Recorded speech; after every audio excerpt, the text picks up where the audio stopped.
Guys, signal number 1 ngayon dito sa Hong Kong. Pabugso-bugso lang yung ulan. Pero ngayon hindi siya masyadong mahangin. Ayan, nakatabi yung mga halaman namin. Nandito siya sa sulok kasi ulan. Ayan guys. Yung flowers namin. Medyo ano na siya, luma na. Tapos yung ano, yung lemon ni ma'am, nilalagay namin siya dun sa yan. Hoy, sobrang taba yung mga dahon mo. Tapos kunti lang yung bulaklak. Ay, kunin ko na to. Sisira lang to sa hangin. Bibigay ko na lang siya kay ma'am mamaya.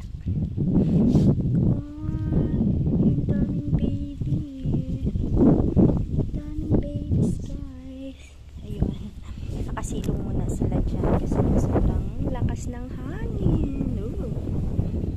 Fresh na fresh. Twang. Yan. Ipil-ipil to guys. Gusto ni ma'am, binili niya to, buti na lang nabuhay siya. At saka guys, yung ipil-ipil pala, hindi ko alam kung anong Tagalog, basta ipil-ipil to sa amin sa Bisaya. Ano siya guys, hindi mo siya pwedeng, hindi mo siya paarawan. Dapat papaarawan mo siya kasi pag hindi, naninilaw. Oh, sarap ng hangin. Okay lang itong ganito lang kalakas yung hangin, wag naman sobra guys kasi nakakatakot. Aray. Ayan, mahalaman ni ma'am.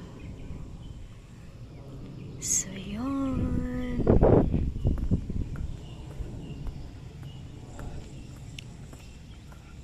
Ito hindi na lang namin nilagay doon sa loob kasi mamamatay na siya. Sobrang ano na, dry. So okay lang yan. Diyan na lang siya. So yan guys. Yung karagatan natin. Hala, may nagbo-boating pa rin. Kahit may, I think signal number 2 ngayon. So yan yung karagatan natin. Pag ganito siya, hindi mo siya makikitang napaka-blue.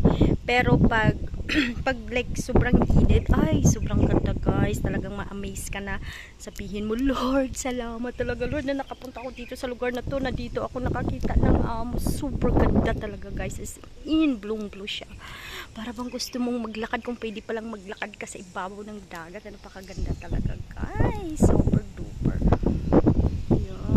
Oh my gosh. Yan guys, so ingat po tayo dito sa Hong Kong. Yung naghahalitid dyan, huwag kayong masyadong ano ha, ingat lang po, ingat lang. Bye guys.